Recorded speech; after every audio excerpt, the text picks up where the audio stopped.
Good morning or good afternoon, everyone, and welcome to the 2016 Nonprofit Leadership Development Webinar Series. This is August, and we are focusing on fabulous fundraising.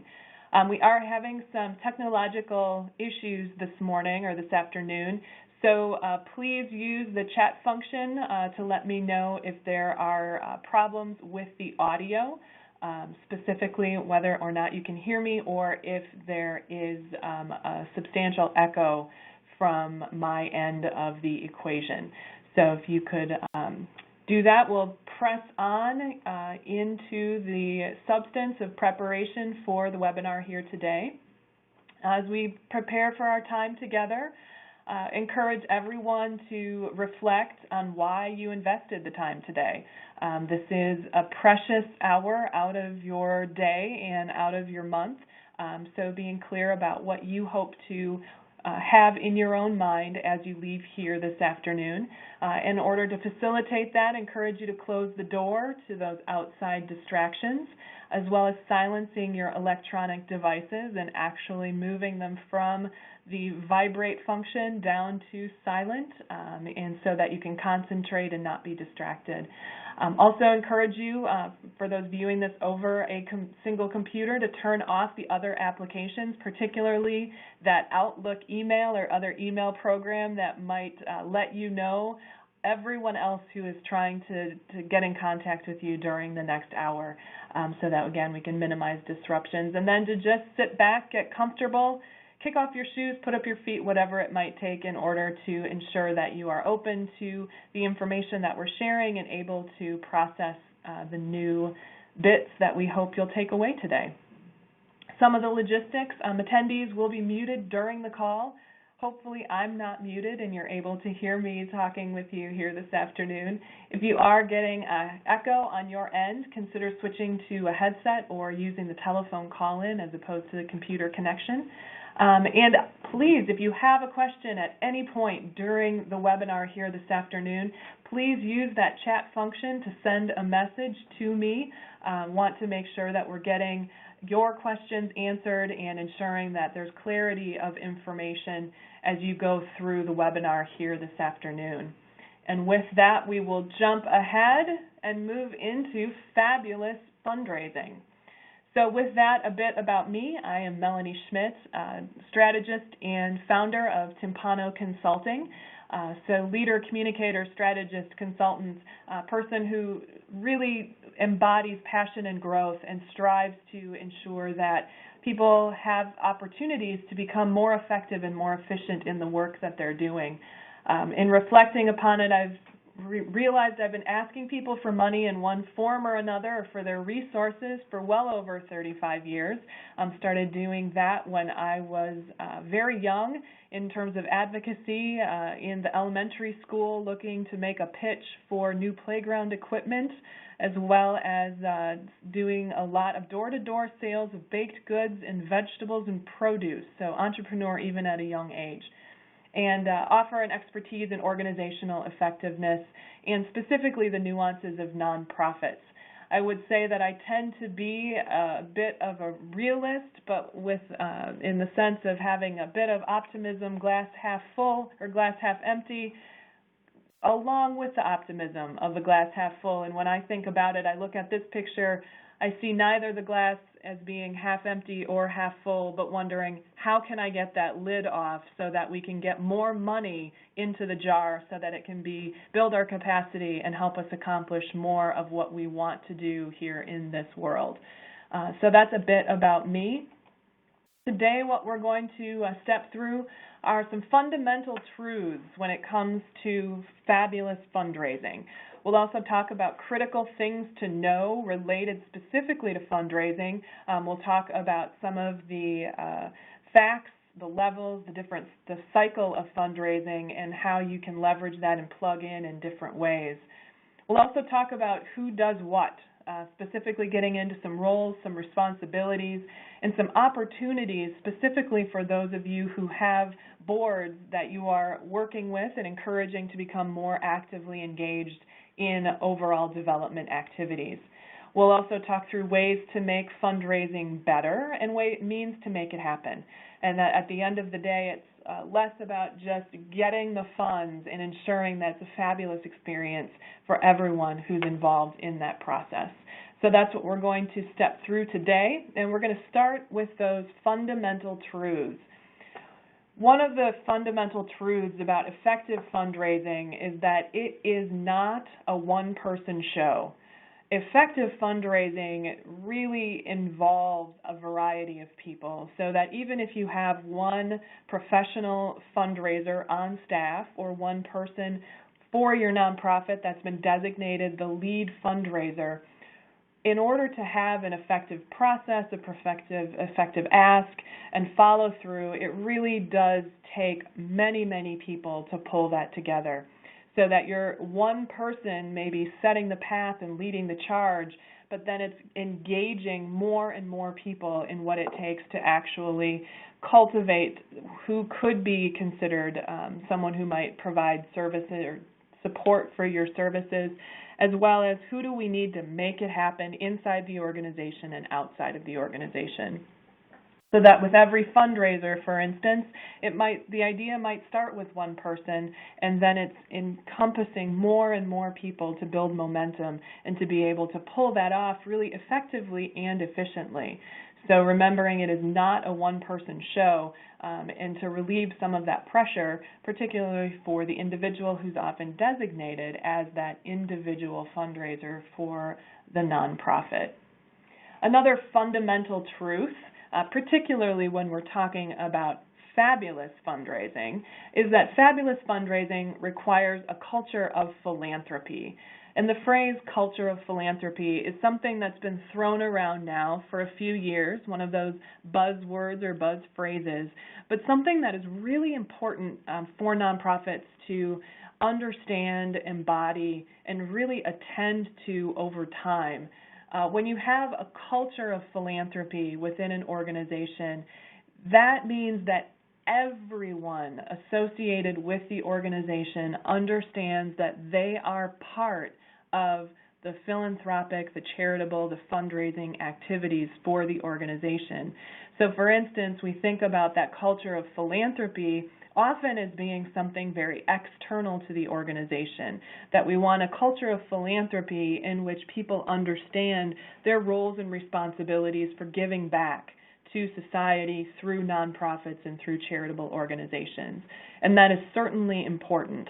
But we also need that culture of philanthropy within the organization so that every employee, every volunteer, every individual who supports the organization understands that they have a part to play in making that organization sustainable by being attractive to potential supporters and to current supporters so that they provide critical resources, be those financial resources, human resources, social resources, a network, or intellectual resources through enhanced products and services.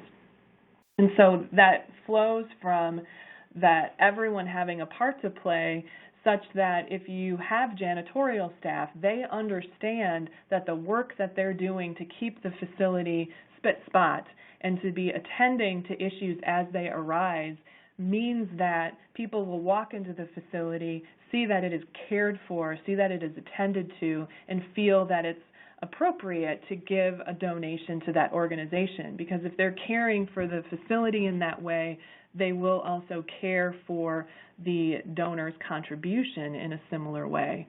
It means that anyone who's involved with programs and services for the organization understands that their delivery of those programs and services in a high-quality fashion allows for a positive impression to be made upon the clients, upon the connections to the clients, and upon the community at large so that, again, it reinforces a positive impression and a belief that the organization will continue to deliver quality products and services with additional contributions. And so that culture of philanthropy Certainly, we think also includes that every individual understands that their financial contribution is welcomed and important.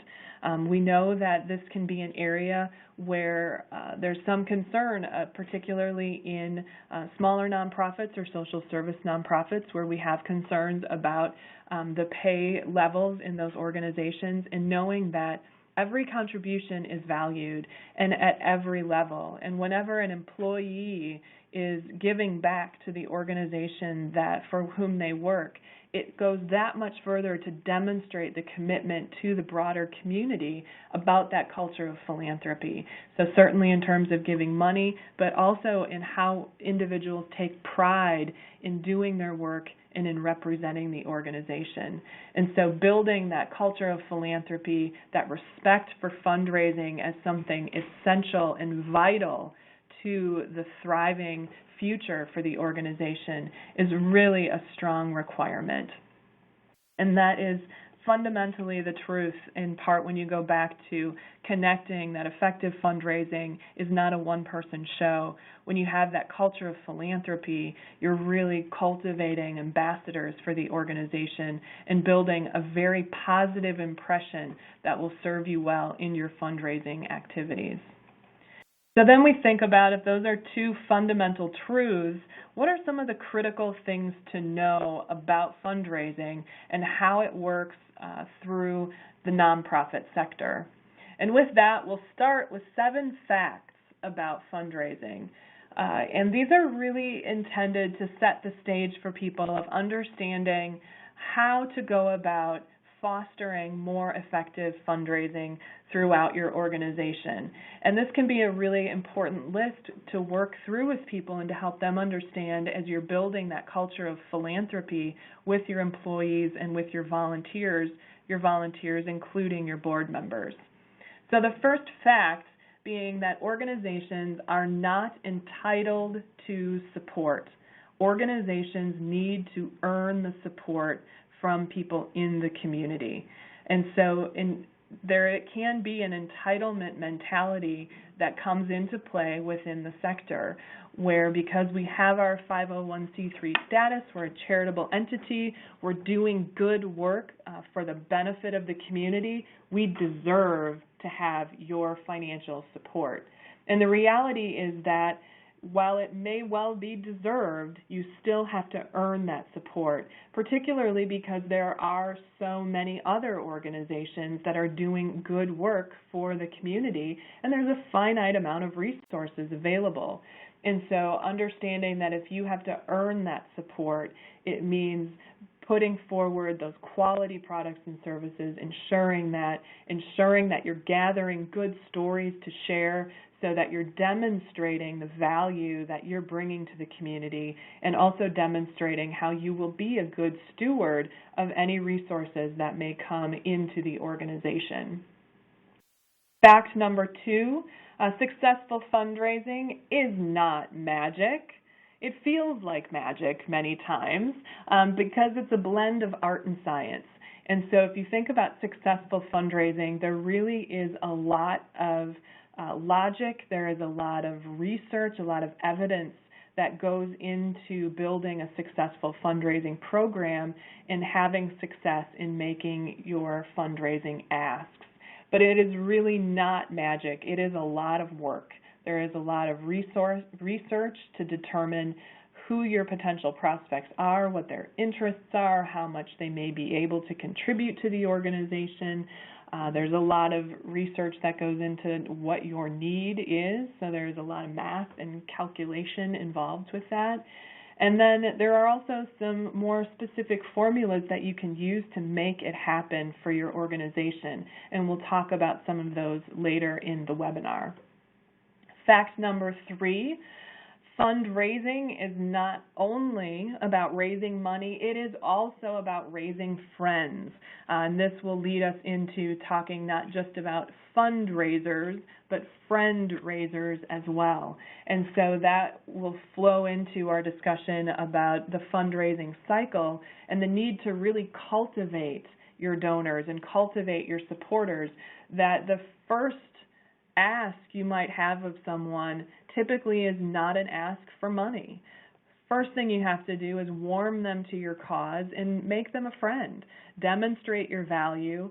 I help use that friend-raising process to identify their interests and what opportunities you might have in order to find a match between your needs for financial or other resources and their needs for giving back into the community.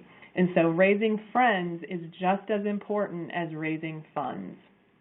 Fact number 4, you do not raise money by begging for it. In fact, you can hurt your cause by going out and begging for money by saying, we really, really need this and you need to give it to us. Don't go forth in begging for that money. Go forth in building a case for the value that you're providing to the community and the way in which a contribution to your cause will help that person feel good and make a difference in ways that are very meaningful for them personally. Which leads us to fact number 5. People will not give money if they're not asked. So in some cases, there are always exceptions to the rule where you think that you have a check that shows up out of the blue. But in fact, if you are working with people, often they will not give money without a specific ask toward that end. You've also seen that shift in many of the fundraising events that are being held.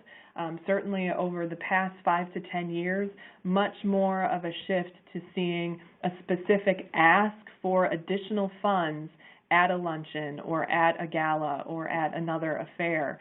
So that, again, they may have given money to get in the door, but now there's more and more an expectation that they will also be asked to give money at the event. And so providing that ask is opening the door for people who are interested. And it also demonstrates to people that you care enough to ask them for money. You're also just not making an assumption that they should be giving you money or that, again, you're entitled to it. When you ask for it, you're demonstrating that you also know you have to earn their contribution. Fact number 6, a bit on timing. You certainly don't decide today to raise money and ask for it tomorrow. Again, when we go back to successful fundraising as not being magic, that there is a planning process, there is a research process involved. If you decide today that you need to raise money for a cause tomorrow, then you are going to tomorrow start the process of identifying who your potential prospects are, qualifying those prospects, cultivating them, and moving toward a solicitation or an ask. But that ask is likely to come down the road, not in the immediate. And so facts about fundraising is that it's a planful process and that it does take time to move from need to solicitation. Fact number 7, it can be helpful particularly for dealing with boards and other volunteers who may be involved in your process. And that's encouraging them to treat prospects and donors as you would customers. And so again, this is not one of those where the customer is always right. Donors are not always right, but you do need to hear them and listen to what they're saying to you and what they're asking for during that cultivation process. And so treating them like customers where, in fact, you do need to earn that contribution. You do need to build a case, demonstrate your value, and then follow up on that transaction and not just walk away. We want to have those repeat customers in fundraising as much as we do in private business. So those are 7 facts about fundraising to set the stage. And then important when we think about critical things in fundraising is to understand that there are levels to fundraising. So in the same token that when you need money today, you don't ask for it tomorrow, part of that is then moving into how you're going to ask different prospects for their contribution. And the goal with fundraising is to really start at the base level and then move your way up the thresholds through the relationships that you're building, the connections that you're making, and the value that you're demonstrating. And often the first level of giving, that baseline foundation, is annual giving. And so this will often link to an appeal letter or that annual contribution, annual ask that you're making at some point during your fiscal year, often at the end of the calendar year, to encourage people who are considering for tax beneficial purposes. That this is often considered that sustaining amount. This is what people are willing to give on an annual basis year over year. These amounts may be smaller, and what you're doing is demonstrating to the individual all annual contributions are important at any level, and then working with those who you've identified through your research processes as having means that there may be a major gift which they could give to assist the organization and to move the mission. And so if you've given confidence in how you're stewarding their annual gifts, often for those with more means, moving into major giving can be the next step on your ladder, if you will. And in doing that, you're also looking at, again, strengthening those relationships, deepening their connection with the organization, and being very respectful about how they want to engage with the organization. Often your annual giving will be more of a mass appeal that goes out, and your major giving starts to be more of a one-to-one or customized cultivation process, a small group or individual events where, again, you're preparing to ask for a major gift. And the level of major gift will vary based upon your organization, your budget, and your need. So for some organizations, a major gift might qualify as $1,500. For other organizations, a major gift might be $25,000. And so the event or the amount is less critical for that standard and more something that you really should determine within your individual organization. And when you have that confidence in terms of, again, the annual giving, you've then secured a major gift from an individual and have, again, stewarded that effectively, planned giving is then another level that you can pursue with your donors and supporters. And planned giving is a major opportunity for nonprofits, particularly at this juncture when we're looking at the transfer of wealth that will be occurring related to the baby boomer generation. And so planned giving is that opportunity for individuals to provide a commitment to the organization that upon their death, that there will be a distribution to the organization out of the estate. Again, planned gifts are not necessarily guarantees. You often may not even know about them, but it is an opportunity to plant the seed with those who are providing annual gifts, as well as a more concerted effort potentially with your major givers. That planned giving is an option for them and a way to contribute to their ongoing legacy of support for the organization even after they have passed. And this can be, again, particularly important, as I mentioned, because of the transfer of wealth that's occurring and the fact that we're seeing more individuals who perhaps during their lifetime may not be in a position to contribute at a higher level to the organization because of a variety of personal commitments, but want to be able to make good to the organization later in their life or after the death that they have experienced. So looking into all three levels of giving and knowing that each one has a different approach, a different strategy, and all are very important as you move toward effective and more fabulous fundraising. Another critical thing to know involves the fundraising cycle, and you will see variations on a theme for which each of the steps might be called. But ultimately, what you're looking at is an ongoing cycle of fundraising where you would start typically with identifying who your prospects for contributions to the organization might be.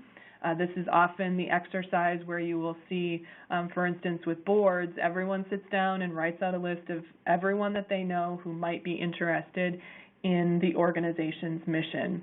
And that's that identification process. Who do we know that may be interested in the organization? And then you can move into that qualify component where, all right, we've identified these names. Now, how are we actually going to qualify them as someone who is interested in our mission and in providing financial support or, again, that human support for the organization? And if you've identified them then as someone who is interested, it's time to qualify. Do we have information or insights that might suggest how much they're able to give? Is this someone that we might really look at having part of our mass appeal and looking at the potential for some more smaller but frequent or constant contributions? Or have we qualified this prospect as someone of means that is interested in the organization, and now we have an opportunity to open a conversation with them about their level of interest? And so first up is always identifying and qualifying your prospects, and then moving into cultivating those prospects. Once we know who they are, whether they're interested, and what their level of means might be, now it's time to cultivate them. A lot of times this is where you'll hear about the friend raising. So this might involve direct invitations to events for the organization. You may have board members who will reach out and make personal phone calls of invitation or specific email invitations to people to invite them into an event or to experience the organization's services in a way that it's a getting to know you part of the process. You're demonstrating some initial program or service delivery, demonstrating some value, sharing some stories, and again, that opportunity to say, here's who we are, would you like to know more? And when they then take you up on wanting to know more by perhaps providing an email address or saying, include me on your newsletter, or I would like to attend the next event, then you move them again, continue to cultivate them and move them into more experiences with your organization. And then as you're going through that cultivation process, you're listening. You're gathering as much insight about them as you possibly can. What are they interested in? Are they tend to be interested in ensuring internal capacity? Do they tend to be someone who really likes to get into a certain type of program that we offer? When they perked up when we started talking about this kind of research that we're doing. Really listening to what they're saying, taking notes, capturing those notes so that you'll have them for future reference. And then again, focusing their contact with the organization so that ultimately they may be at a house party where it's a soft ask of support for the organization. And then ultimately you then move into a direct solicitation. So again, what you've done is cultivated them, you've learned about them, you've exposed them to the organization, and then you can actually solicit for funds. And we'll talk later in the webinar about some ways to do that and things to know, but this is the ask. This is the direct solicitation, letting them know that you believe there is a need in the community, it might fit their interests, and you would like to invite them to provide X amount of contribution to the organization. And then when they have done that, because you've successfully cultivated them, you've built your case, presented it in a positive manner, and they've actually provided their gift, then you move into that recognition phase. Very important to be clear on how you're recognizing your donors. And so how do we process that gift? Is there a thank you that goes immediately upon processing? Is there a handwritten note that's a follow-up from a director of development, an executive director, a board member, another person associated with the organization? At certain levels, how are we recognizing them publicly? Is there an offer for a recognition on a website or in an annual report or a program? But one thing we do know is that people do appreciate the recognition, and it's important to discuss that recognition with them, because you do have donors who do not want to be recognized publicly, and in fact, if they are recognized publicly, will cease contributions to the organization because it violates their own standards or preferences as a philanthropist. And so that recognition piece is really important to get right, because that moves then into stewarding and how you're going to steward that individual and steward that gift for the organization.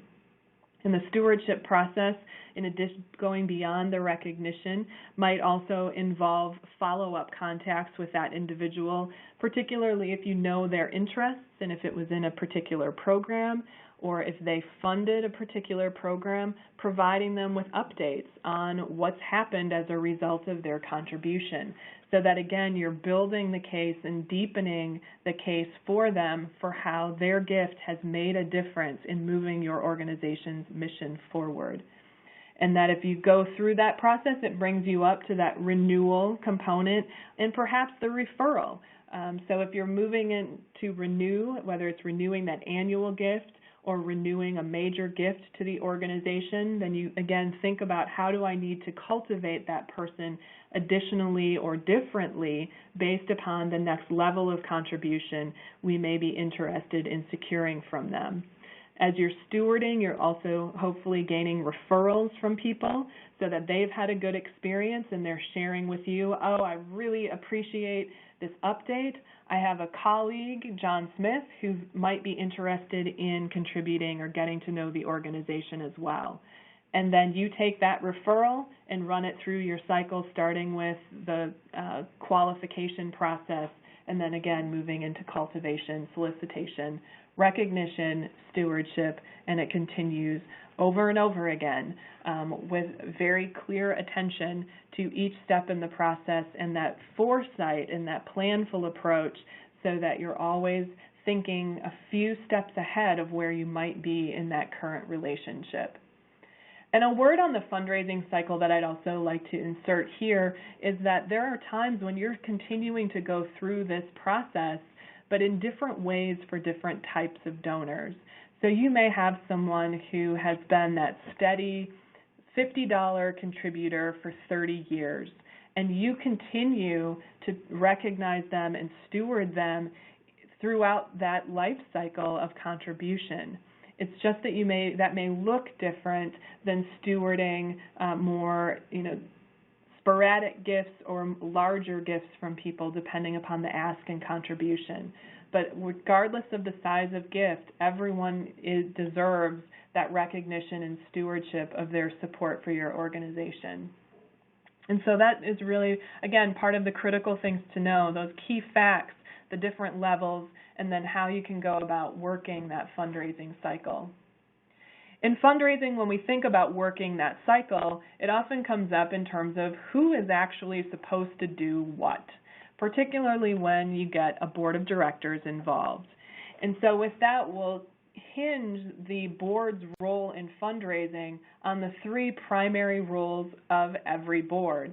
So all boards for nonprofit organizations, three of their roles: the first is to set direction, the second is to ensure resources, and the third is to provide oversight. And the board's role in fundraising is active in all three areas. For instance, when we think about the board's role in setting direction related to fundraising, that's where the board is ensuring that there is a strong case being made that's based on a clear mission, setting the direction of the ask that's going to be made. It's also establishing the strategic priorities for the organization and ensuring that there is a development plan that is hinged to those strategic priorities. It also is setting direction through policy development, be that fundraising and donor recognition policies, other types of high-level parameters for how the organization expects those activities to occur. And then related to ensuring resources, for the board's role, that is really putting a structure or an organization in place to ensure that the fundraising is happening, because we do know you need money to move the mission. And so putting the structure of the organization in place is critical, and then also participating in the fundraising itself is essential as fulfilling the opportunity to ensure resources. And we'll talk in just a minute about different ways in which that might look for different board members. But overall, the board has a responsibility to participate as individual members and as a collective through 100% giving to the organization. And then if we look at that oversight function related to fundraising, one of the critical components for the board is to provide oversight so that fundraising methods adhere to ethical standards. And for those who are curious about what more ethical fundraising might entail, the Association of Fundraising Professionals has put forward standards of practice and professionalism that really do guide the profession and guide the practice within the nonprofit sector. And that is something that all board members should become familiar with and ensure that they are adhering to those standards, and that any staff members or volunteers who may be performing on the organization's behalf are upholding those standards as well. It's also important for the board to provide oversight by monitoring progress and really evaluating those fundraising outcomes. And so for this, it might be ensuring that on the board's dashboard, which it has in place to monitor strategic progress for the organization, there might be a fundraising thermometer. Here's what our target was, and here's where we are. How are we going toward that end? For some organizations, it's looking at setting up monthly targets based upon trend information, 3 to 5 years worth of trends, so that you can monitor, wow, over the last 3 to 5 years, we would have expected 30% of our fundraising to have come in by the second quarter. This year, we are looking more at 10%. We need to talk about that and see, was that planned, or do we need to adjust our approach? And so that's really the board's role as a collective, is to ensure that there are strategic priorities with a development plan, that there are resources and a structure in place to get those financial resources, and that it's happening in a very ethical fashion. And if that's the board's role, there are also those individual responsibilities that I mentioned. And the critical part about individual responsibilities is that it will not look the same for every board member. And this is one of the perils that I often see happening in board meetings, where a development director will come in or an executive director on behalf of someone will put forward this sending around a list and having people all expectation of they're all signing up to do the same thing. In fact, the value of a board of directors is that they should each be bringing diverse perspectives and diverse skills to the board as a strategic asset. And so that means they're all going to want to do something different. You'll have some people who are really all about the stewarding part. They love, or the recognition. They love to write thank you notes. They love to say thank you. They're terrified of the ask. Don't put them in a position for a solicitation. Instead, go to your board members who are all about the cold call or asking people for money, and play to their strengths. And so really an individual's responsibility is to support fundraising events that in a way that they feel good about it and that they're using their skills. It may need to pull them out of their comfort zone a bit, but ultimately they need to be doing it from a place that fits for them. There is no one-size-fits-all when it comes to an individual's responsibility. And so when we think about what that might look like, you might even create a sheet, a sign-up sheet or a matrix that individual board members could fill out to say what they're comfortable doing. Am I comfortable going and speaking before a group of less than 10, a group of 10 to 50, a group over 50? Am I available to make cold calls to prospective donors or contributors? Am I interested in writing thank you notes? And then keep a log of that and be sure to use people as they've indicated they're interested in being used. And so here's a list of some of the things that board members can do from a fundraising perspective that might look a little different than what you could expect. And so for some, we all know diversified revenue streams are on the minds of most nonprofit organizations. And so perhaps a board member could create a business plan for an earned income venture. Perhaps you have board members who would be willing to advocate for government money, who could provide intelligence on prospects. They may not be able to make the ask, but they have a connection and they're willing to help you figure out how much potential contribution the person could make. They may just show gratitude of just saying thank you. For board members, there's also, remember, they have a personal connection to the organization. They have a story to share. And so explaining their reason for giving or serving to a prospect can be very powerful. And with a bit of practice or coaching, often board members are quite eager to do that sort of a thing. You can also look to a board member to recruit an in-kind service. So this may be an offset to an expense for accounting services, printing services, cleaning services, other things that they may have some connections that they're willing to do.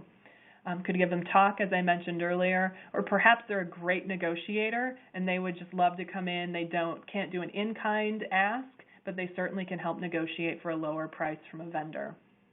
And so again, thinking about creative ways that board members can really leverage their skills or their networks to move the mission forward in a way that does not necessarily involve a direct ask for money. Because we need to remember that one of the challenges faced by board members is often that they too may have finite resources and they would like their financial dollars to go to the organization for the board on which they sit. And when they ask their peers for funds, they need to be prepared for their peers to ask them. And so that means a diversion of their money to other organizations that may be uncomfortable for them. And so understanding some of those pressures from the board member perspective and getting creative can really go a long way for fostering that productive relationship. I mentioned earlier 100% giving, and this really is important for organizations. And I do submit it's important for organizations across the board. And so this even goes for membership organizations. I've had some organizations where that membership can be considered 100% giving, which sounds strange, but I have encountered some membership organizations where they will have people on the board who aren't members. And again, there can be an argument to be made for different perspective, but you have to wonder about the value of that membership. So 100% giving is about personal commitment. It's also something that funders will ask at times, and this is particularly true for traditional charitable organizations. Major funders want to know that your board every individual is contributing at a level that's appropriate for them. And so determining what that 100% giving looks like, again, is different for each individual. Some of the language that's become very useful for organizations is letting people know we do have an expectation of a financial contribution to our organization, and we would ask that we be in the top 3 of organizations for whom you provide charitable donations. You don't need to know the amount. You don't need to say we need to be at the top. It's just within the top 3, and that allows the individual to make their own judgments about what they're able to give and at what level. And ultimately, the development director or whomever is in charge of that should be providing a report to the board chair, again, not of the amount that's given, but whether or not the individual board member has made their financial contribution, so that if it hasn't yet happened, the board chair can have that conversation with the individual member and just gently remind them that that is an expectation and you're hoping that that can be attended to before insert deadline here. So that 100% giving is really important. In order of who does what, I also wanted to briefly touch on how that works with and without staff. That if you have a chief development staff officer, a director of development, a fundraising manager, that person leads the effort. If you have additional staff, they follow the lead of your chief development officer. And board members and other ambassadors also follow the lead of that individual. And so that can be really important to emphasize for board members who get very eager about the financial state of the organization. Ultimately, the Chief Development Officer is leading that effort. And if there are concerns about that, that's for the collective board to discuss with the executive director. And then it should be addressed based upon the direction that's been set for the organization. If you do not have staff who are hired, then the board should designate a lead in this effort, and that may be a development committee chair, it may be just an individual on the board. And so with that, then you have that designee who's going to lead other ambassadors. Those ambassadors may be designated to lead in certain areas, or they may also follow that lead, the designee's lead. And then board member, staff, and other ambassadors are to follow that lead. Again, it's really important that there is a lead in this process because it can be very sensitive and can be emotional at times. So you want to have someone who's really charged with the accountability for your fabulous fundraising. So if we want to make it better, we got to know where to start. And the first place to start is with your budget. So to actually go into your budget and find your number. What are our expenses, and what do we need to be bringing in for revenue? How has that changed over time, and how are we projecting that that may increase or decrease in the future? And so start with your budget to find your number. Look to your mission, and that will give you your message. And so your mission is critical to be reflected in the fundraising message that you're developing, which should be a key message that's focused on value to the community. Then for the organization to have people reflect on themselves. And so if you're looking where to start, reflect on your own motivations, reflect on what drives you, and that will help you find meaning in the message that you're looking to deliver. Because then you can look into your prospects and find the connection between your need and their interests so that you can move forward and then simplify the process going forward. It's also important to not make it so hard. Fundraising is one of those things we love to overcomplicate, but at the end of the day, prospects are people. And what we know about people is they love stories, they have needs, and that they're all unique. And so we need to really think about the profile of the people that we're looking to connect with for that solicitation. What kind of stories do we need to be sharing with them? What's the diversity of stories we need to collect, or the different types of stories we need to share so that we can reach different people in different ways? And that remember that it's personal, but it's not personal in the sense that you're asking to ask someone. So that's another thing we'll go through in just a moment. But you ask to ask, and then you make your case and respect a no when it comes. So that as far as it's personal to the individual, but for you as the person doing the ask or the solicitation, it's really all business. And so it's not emotional. It's not a personal rejection of you if someone says no. And so open the door, make your case, and then respect if the individual says no. And in that no, you can inquire if there are other ways they might be interested in helping the organization. So we can remove some of that pressure and not make it so hard. So that if we also think about making it better, we need to really focus on our pitch. And think of your pitch as that compelling 60-second description of the plan. And in your pitch, you're going to seek to educate and elicit interest from whomever you're sharing that pitch with. You want to reflect your personal enthusiasm and commitment. After all, we know people love stories, they love that emotion, and they want to know why you're engaged to help them understand why you think they should be, which means that that's also why it's part of a two-way conversation. A lot of solicitation is listening. It's asking people questions about their interests, their background, what appeals to them about the organization, listening, and then adapting your pitch based upon what you're hearing. And then also, pitch is critical to have those clear and concise points of differentiation. It's not because you make the community better. It's not because you're making a difference. It's very specifically, how are you doing that through your specific programs and services?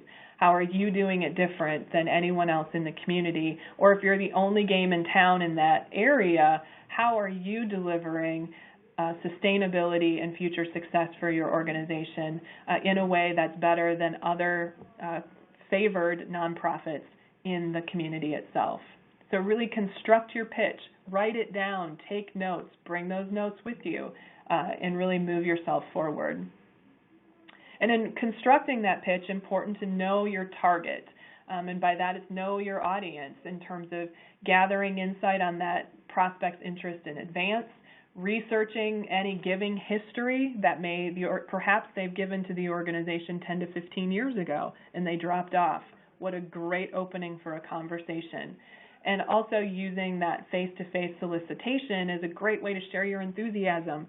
Telephone calls, you can do it as well, but face-to-face, we know we also get that nonverbal communication that accounts for the majority of the message and the impact. Also important, again, I mentioned earlier, ask to ask. Notify your prospect that you're coming, and this seems strange, but particularly in today's day and age, don't do a drop-in solicitation. Let them know you're coming, let them know the purpose, and then that is, again, they're inviting you in for that conversation. And also important to bring staff members. You aren't expected, particularly as a board member, to know everything. And so if you're not comfortable fielding those questions and saying, that's a great question and I'd get back to you with more information, bring a staff member along who can provide some of that expertise, give another window into the organization, and you can still use the technique of, that's a great question. We don't have the answer to that right now, but we'll get back to you. And with that we'll get back to you, you've built in a natural follow-up for them. So it actually can work to your advantage. So when we think about making it all happen, moving to fabulous fundraising, a few things that I'm going to encourage you to forget about putting into your fundraising strategy. I would encourage you to forget being the next Live Strong or Ice Bucket Challenge. If it happens, that's amazing. But when you set that pressure of we have to figure out how we can be the next plastic armband or the next viral campaign, you start to put the importance of the campaign and the prestige ahead of that customized planning effort. And so think less about becoming the next sensation and think more about how can we be effectively stewarding our resources, our stories, our connections to impact our potential donors.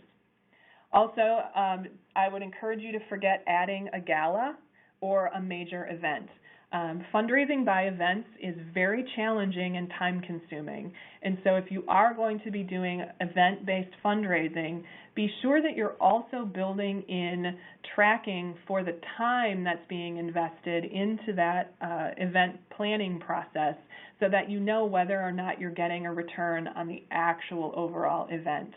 So just being aware, and also because we are seeing trends more and more where it's getting harder for people to find those who are willing to attend the events.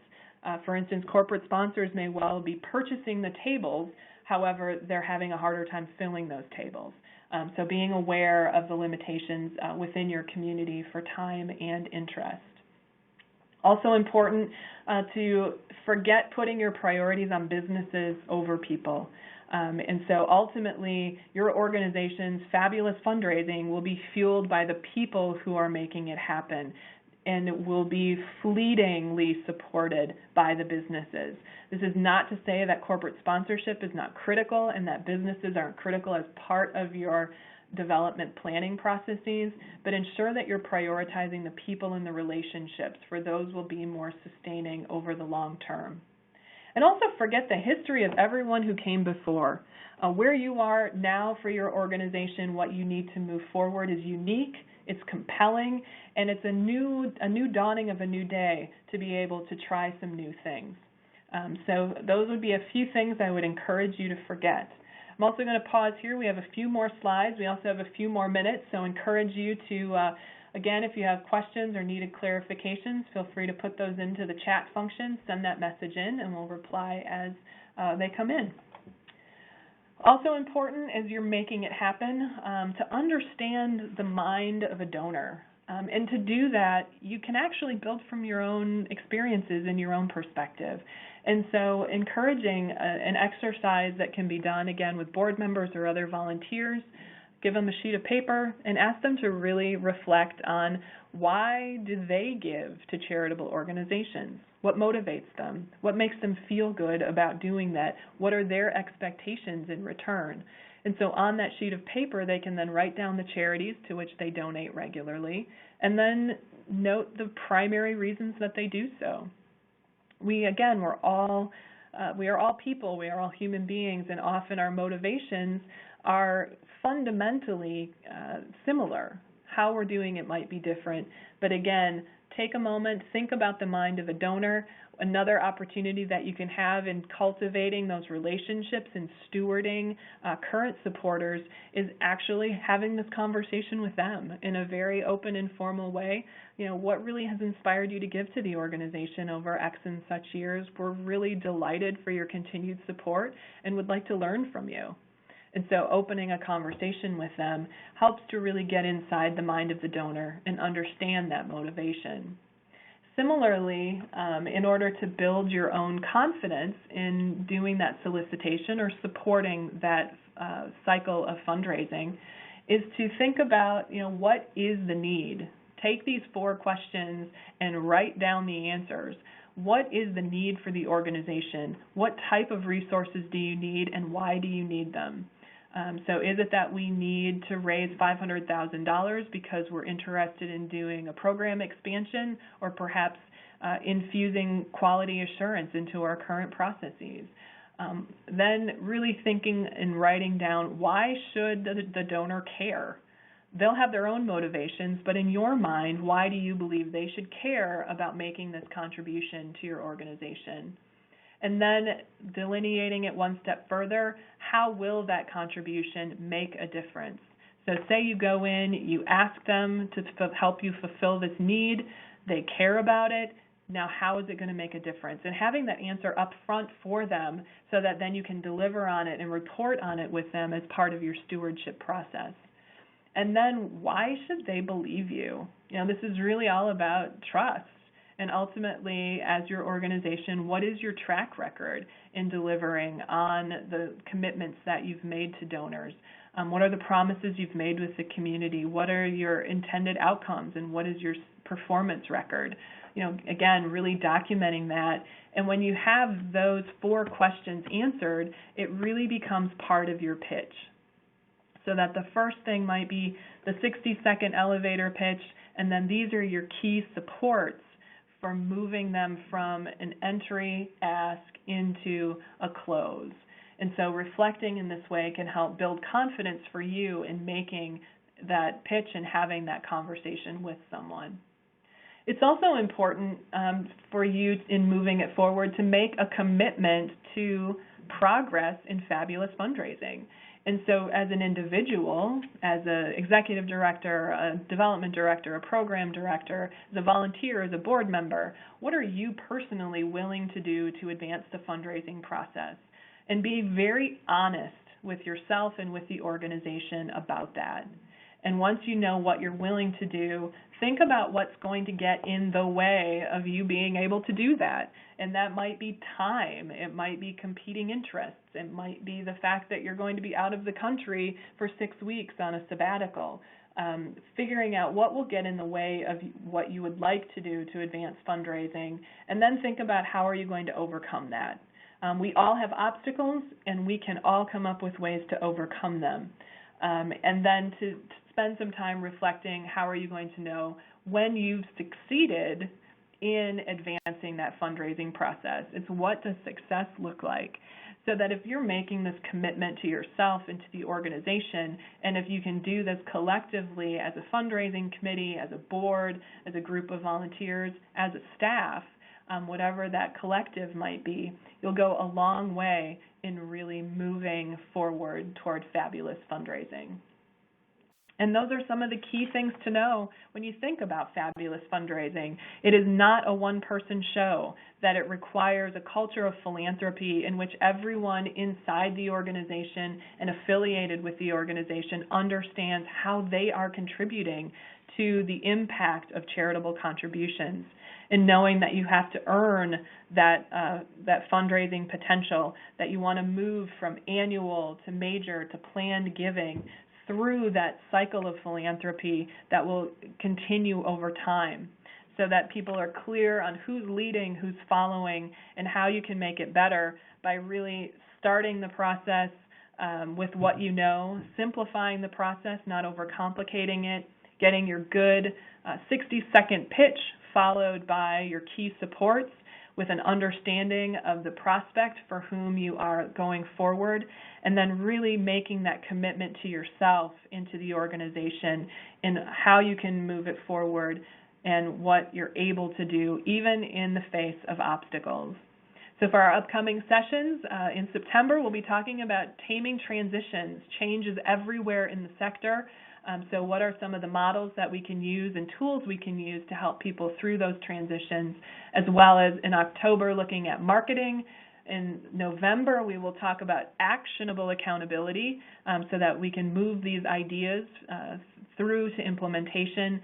And then in December, at the turn of the year, looking back, looking ahead, what are some of those techniques we can use within the sector and as leaders in the sector to ensure that we are moving beyond business as usual.